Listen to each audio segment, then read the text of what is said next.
Good morning, ladies and gentlemen. This is Mrs. Avila presenting the lesson for Thursday, April 16th.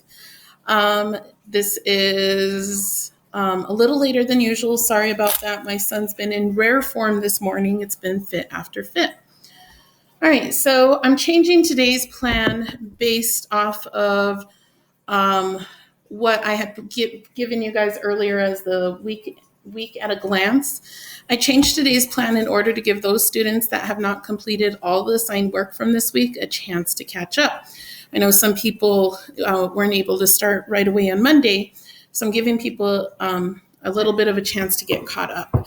So if you have not done all of the assigned work from this week, please watch the video. And then instead of doing the Legends of Learning game site, use that time to get caught up on work that you haven't turned in, please. So today, Earth's Changing Climate Unit Supplemental Material. We're gonna watch a video. Everyone must do that part, which will be embedded in this one. So we'll just do it within this video. And then after that, if you're done with all of the work for this week, what you're going to do is things that you can do, is we're in the Google Classroom site. There's a link for the Legends of Learning game site, and it has 4 or 5 different games in there that you can try to play that has to do with global warming. And that's it. After that, you are done for the day. So meme of the day, this is like a PSA since we're all washing our hands so often, right? Right? We're all washing our hands so often. I don't care how nice the hand soap smells. You should never walk out of the restroom sniffing your fingers. So public service announcement for you guys, just don't do that. All right, so the video.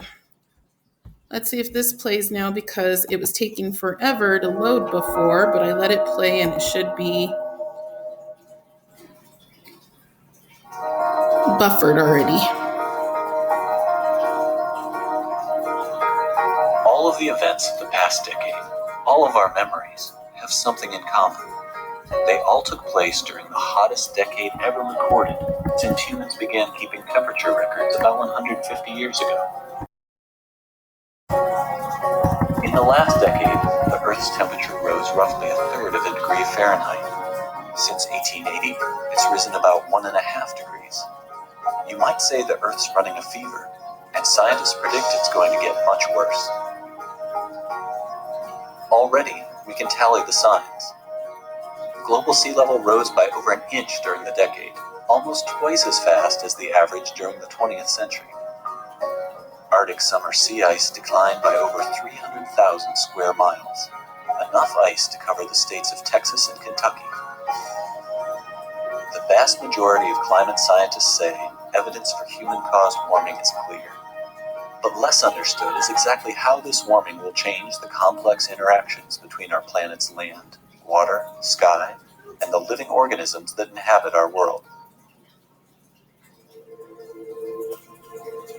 As NASA scientists improve their understanding and predictions about climate change, NASA satellites provide critical data about what's happening on our planet today, real-life observations scientists use to hone their predictions. And NASA gets a global view of 3 major pieces of the climate puzzle. How much of the sun's energy is hitting the Earth? How much of that energy is reflected back out into space? And how much is being trapped, heating the planet?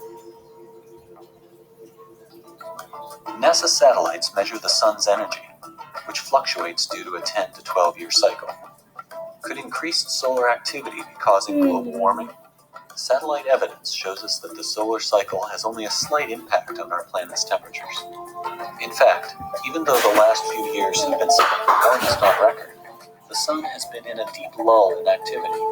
That means slightly less solar energy has been reaching Earth. And when the solar cycle ramps up again, scientists expect temperatures will rise even a little more. A second piece of the temperature puzzle is our planet's brightness. All other things being equal, a brighter, more reflective planet bounces more energy back to space. Some of the brightest, most reflective areas of our planet are those covered with ice. NASA imagery shows those areas shrinking, especially in the Arctic. As sea ice vanishes into darker ocean, our planet becomes less reflective and warms even further. Clouds also reflect a lot of sunlight. As our planet warms, more water evaporates, potentially creating more clouds. More cloud cover increases the Earth's brightness, possibly helping to cool the planet. But clouds, and the small particles called aerosols that help them form, are climate wildcards. Many current climate models predict some cooling due to increased cloud cover. Will it be enough to significantly slow warming? Scientists are using NASA data to look for the answer. Further complicating the issue is that water vapor is actually the world's most abundant greenhouse gas. That's right, the same molecules that might cool the planet in cloud form actually warm it when they're in the form of a gas. They help create a blanket around the Earth, catching heat radiating from the planet's surface and trapping it within the atmosphere. As the planet warms, more water evaporates from the ocean, creating more of this heat-trapping greenhouse gas. Humans can't directly control the amount of water vapor in the air, but we can have a much greater impact on other major greenhouse gases. Carbon dioxide is the second most prevalent greenhouse gas, and it's our biggest contribution to global warming. Fossil fuel burning releases large amounts of carbon dioxide into the air. NASA satellite instruments capture the infrared signature of carbon dioxide in the global atmosphere. They show a rise throughout the decade. NASA also monitors other greenhouse gases, such as methane, nitrous oxide, and CFCs. In recent years, CFCs have decreased. Methane and nitrous oxide are on the rise.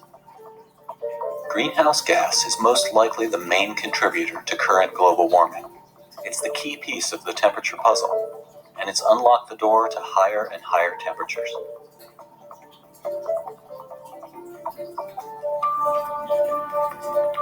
In 2010, it marks the end of the hottest decade we've recorded so far.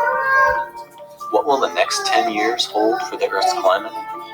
Computer models predict an even warmer planet, with more extreme weather, less ice, and higher seas.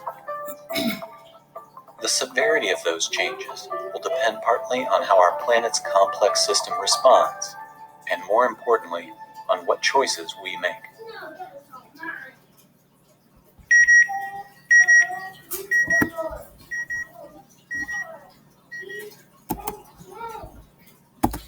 Okay, so